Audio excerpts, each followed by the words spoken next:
Madam madam madam चाय।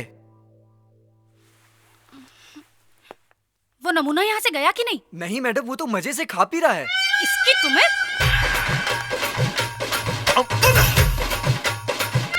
अरे तुम्हारे बाप का घर है क्या जो इतना मजे में खा रहे हो? बाप के नहीं खे, ससुर जी के हो। दहेज समझ के खाता नहीं, तोरा कोनो दिक्कत? भिखारी कहीं के, तुम खुद यहाँ से निकलते हो या मैं तुम्हें घसीट के बाहर निकलवाऊं? अरे केकरा से बात कर दिया रे? पति परमेश्वर से ऐसे बात कर जाला? देखो भी, जबान संभाल के बात करना था, कान के नीचे जवन लपड़ मारब की आंख निकल के नाचे लगी। तुम्हारी इतनी हिम्मत कि तुम मुझ पे हाथ उठाओगे? हाँ, जरूरत पड़ी तो लथियेबो करब। ई कौन बेला रे उठे के? हैं? काल से अगर सवेरे सवेरे उठ के आई कुल झाड़ू पोछा ना भइल ना, तब हम तोके बताएब कि मर्द और मेहरारू में अंतर का होला। रामू लोचन! जी मैडम। अभी के अभी इस आदमी को यहाँ से बाहर निकालो। बेटा, इनकर मर्द होके के नाते अब घर के मालिक हम बानी। अब ऑर्डर इनकर ना हमार चली। हमारा के निकाले बोलो तो नहीं लोग के निकाल दे। नहीं मालिक। अरे नहीं। हाँ, अब तू मुंह का देखा तारी रे? हैं? जो हमरा खातिर पानी लेके आओ। पानी? मैं तो तुम्हें जहर दूंगी। जहर दूंगी? जोन देवे के बाद तो देते नहीं खे।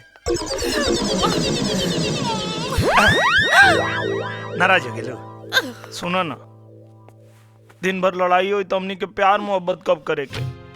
वैसे रात के तब प्यार के हमनी के खेला खेलिए ना पहुंच जा।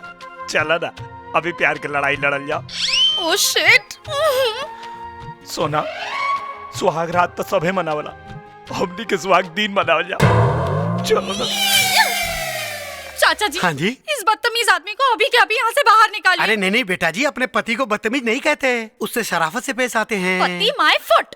और मुझे तो लगता है आप भी इससे मिले हुए हैं। कोई बात नहीं, मैं इस शहर का सबसे बड़ा वकील करूंगी और चुटकियों में तलाक देके इसे यहाँ से बाहर निकलवा दूंगी, देखना। अरे नहीं बेटा जी, ऐसी गलती जिंदगी में मत करना, क्योंकि तुम चाहकर भी तलाक नहीं दे सकती। क्यों नहीं दे सकती?